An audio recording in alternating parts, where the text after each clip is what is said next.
Thank you, my friends.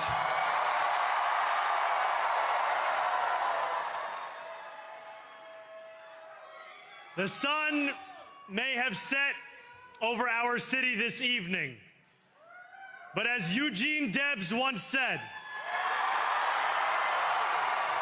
I can see the dawn of a better day for humanity.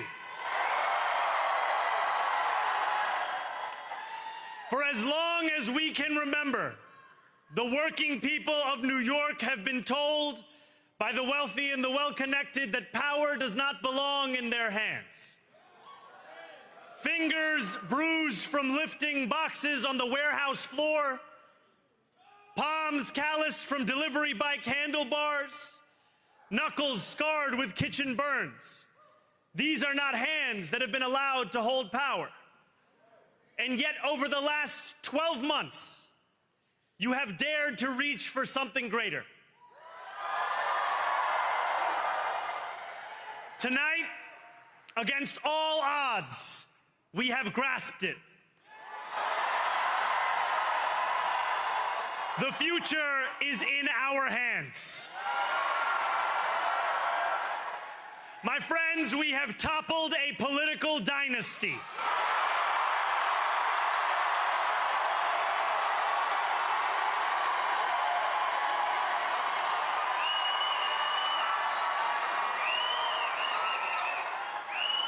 I wish Andrew Cuomo only the best in private life.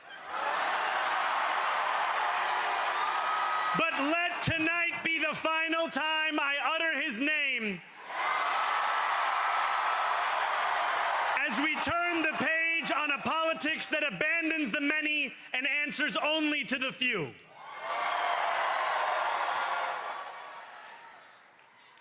New York, tonight you have delivered a mandate for change, a mandate for a new kind of politics, a mandate for a city we can afford, and a mandate for a government that delivers exactly that. On January 1st, I will be sworn in as the mayor of New York City.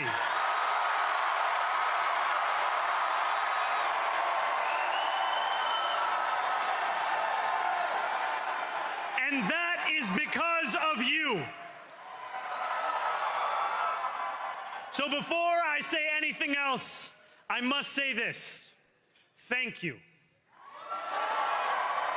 Thank you to the next generation of New Yorkers who refuse to accept that the promise of a better future was a relic of the past. You showed that when politics speaks to you without condescension, we can usher in a new era of leadership. We will fight for you because we are you. Or as we say on Steinway, ana minkum wa ilaykum.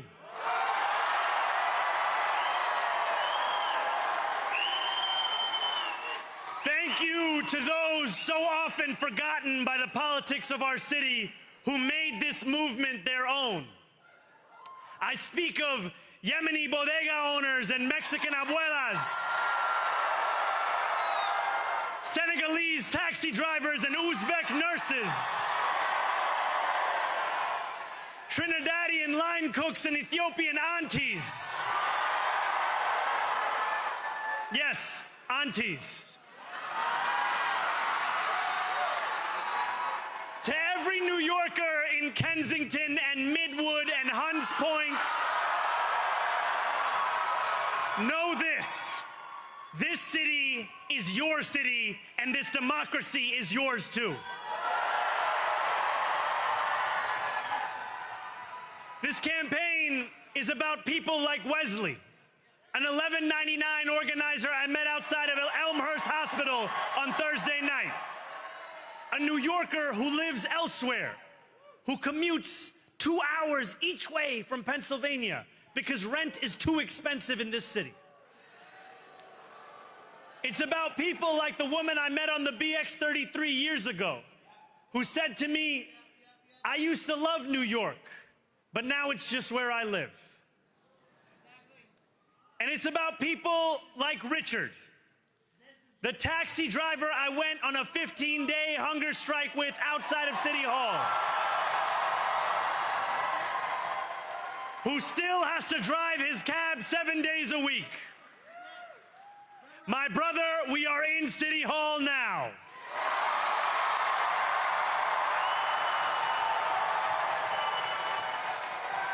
This victory is for all of them, and it's for all of you. The more than 100,000 volunteers who built this campaign into an unstoppable force. Because of you, we will make this city one that working people can love and live in again. With every door knocked, every petition signature earned, and every hard-earned conversation, you eroded the cynicism that has come to define our politics. Now, I know that I have asked for much from you over this last year. Time and again, you have answered my calls. But I have one final request. New York City, breathe this moment in. We have held our breath for longer than we know. We have held it in anticipation of defeat. Held it because the air has been knocked out of our lungs too many times to count.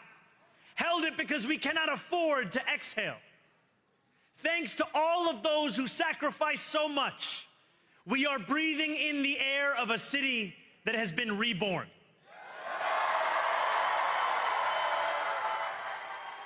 To my campaign team, who believed when no one else did, and who took an electoral project and turned it into so much more, I will never be able to express the depth of my gratitude. You can sleep now. To my parents, Mama and Baba, you have made me into the man I am today. I am so proud to be your son. And to my incredible wife, Rama,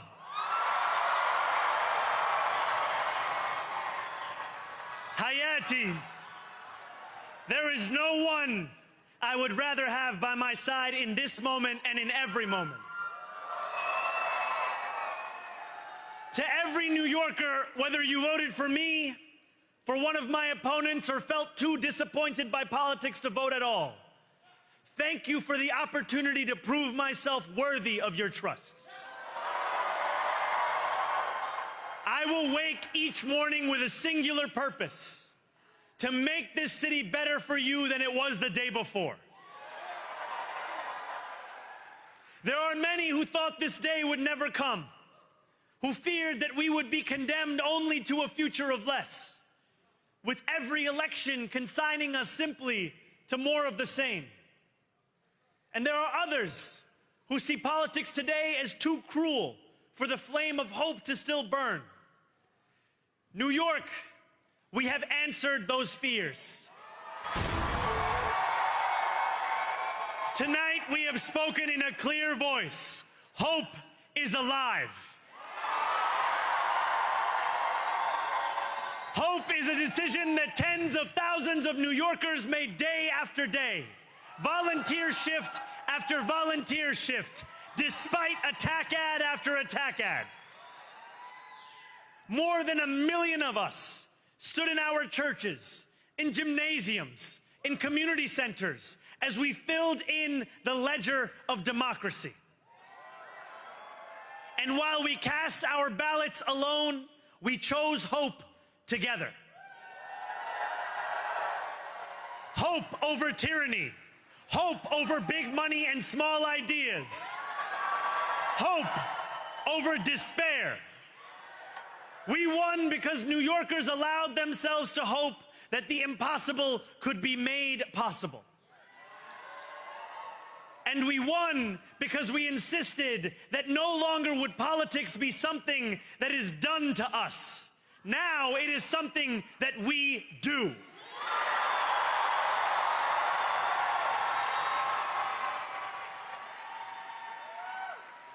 Standing before you, I think of the words of Jawaharlal Nehru. A moment comes but rarely in history when we step out from the old to the new, when an age ends and when the soul of a nation long suppressed finds utterance. Tonight we have stepped out from the old into the new. So let us speak now with clarity and conviction that cannot be misunderstood about what this new age will deliver and for whom. This will be an age where New Yorkers expect from their leaders a bold vision of what we will achieve, rather than a list of excuses for what we are too timid to attempt. Central to that vision will be the most ambitious agenda to tackle the cost of living crisis that this city has seen since the days of Fiorella LaGuardia.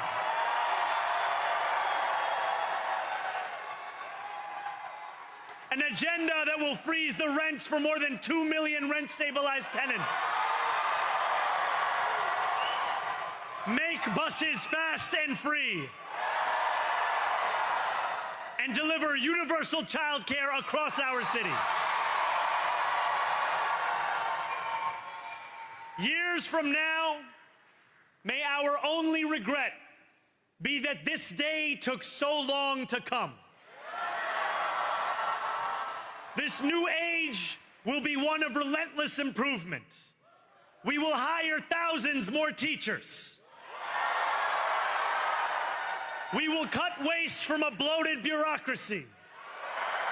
We will work tirelessly to make lights shine again in the hallways of NYCHA developments where they have long flickered.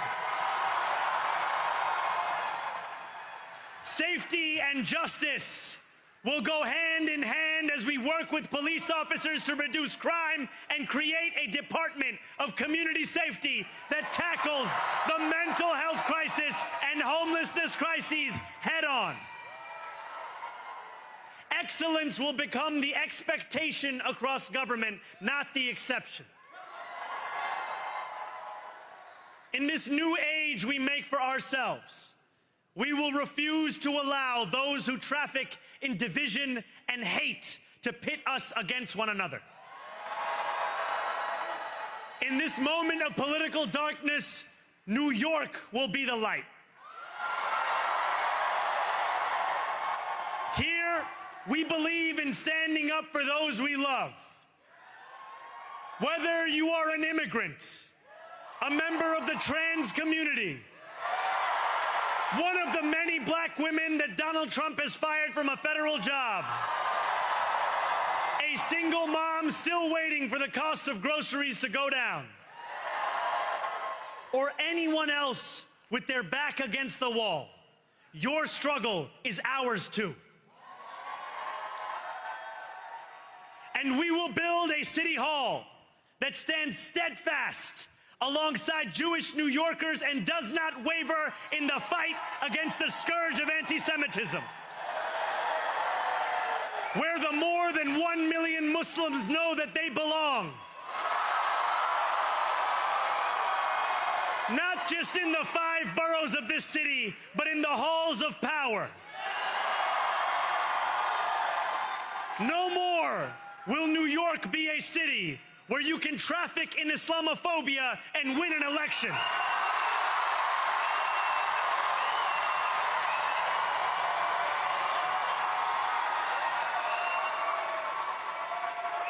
This new age will be defined by a competence and a compassion that have too long been placed at odds with one another. We will prove that there is no problem too large for government to solve and no concern too small for it to care about. For years, those in City Hall have only helped those who can help them. But on January 1st, we will usher in a city government that helps everyone. Now, I know that many have heard our message only through the prism of misinformation. Tens of millions of dollars have been spent to redefine reality and to convince our neighbors that this new age is something that should frighten them. As has so often occurred, the billionaire class has sought to convince those making $30 an hour that their enemies are those earning $20 an hour. They want the people to fight amongst ourselves so that we remain distracted from the work of remaking a long broken system. We refuse to let them dictate the rules of the game anymore. They can play by the same rules as the rest of us. Together, we will usher in a generation of change. And if we embrace this brave new course, rather than fleeing from it, we can respond to oligarchy and authoritarianism with the strength it fears, not the appeasement it craves.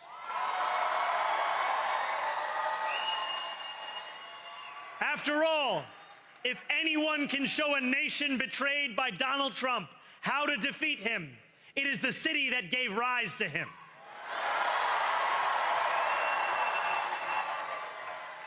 And if there is any way to terrify a despot, it is by dismantling the very conditions that allowed him to accumulate power. This is not only how we stop Trump, it's how we stop the next one.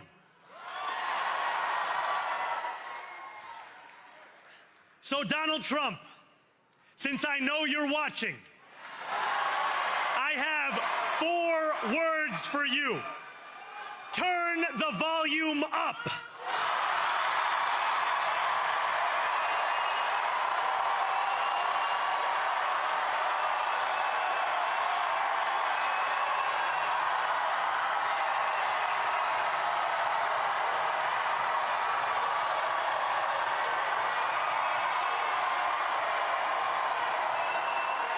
We will hold bad landlords to account because the Donald Trumps of our city have grown far too comfortable taking advantage of their tenants.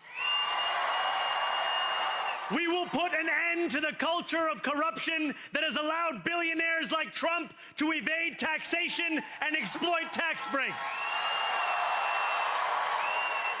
We will stand alongside unions and expand labor protections because we know, just as Donald Trump does, that when working people have ironclad rights, the bosses who seek to extort them become very small indeed. New York will remain a city of immigrants, a city built by immigrants, powered by immigrants,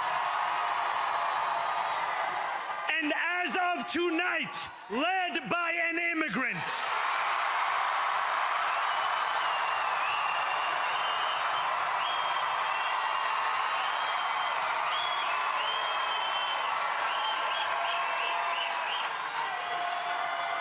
So hear me, President Trump, when I say this.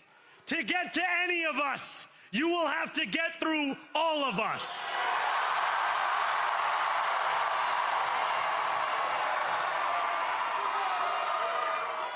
When we enter City Hall in 58 days, expectations will be high. We will meet them.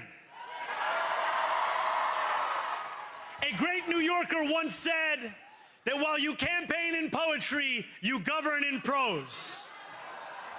If that must be true, let the prose we write still rhyme, and let us build a shining city for all. And we must chart a new path, as bold as the one we have already traveled. After all, the conventional wisdom would tell you that I am far from the perfect candidate. I am young, despite my best efforts to grow older. I am Muslim. I am a democratic socialist. And most damning of all, I refuse to apologize for any of this. And yet, if tonight teaches us anything, it is that convention has held us back. We have bowed at the altar of caution, and we have paid a mighty price. Too many working people cannot recognize themselves in our party. And too many among us have turned to the right for answers to why they've been left behind. We will leave mediocrity in our past. No longer will we have to open a history book for proof that Democrats can dare to be great. Our greatness will be anything but abstract.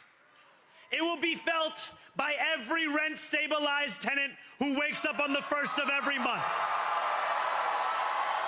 knowing the amount they're going to pay hasn't soared since the month before. It will be felt by each grandparent who can afford to stay in the home they have worked for, and whose grandchildren live nearby because the cost of childcare didn't send them to Long Island. It will be felt by the single mother who is safe on her commute and whose bus runs fast enough that she doesn't have to rush school drop-off to make it to work on time. And it will be felt when New Yorkers open their newspapers in the morning and read headlines of success, not scandal. Most of all, it will be felt by each New Yorker when the city they love finally loves them back.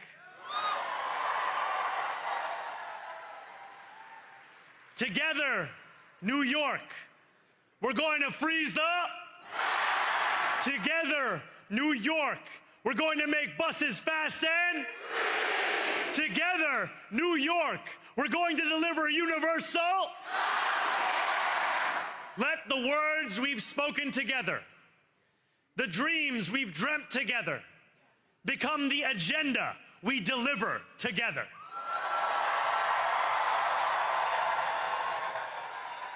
New York, this power, it's yours. This city belongs to you. Thank you.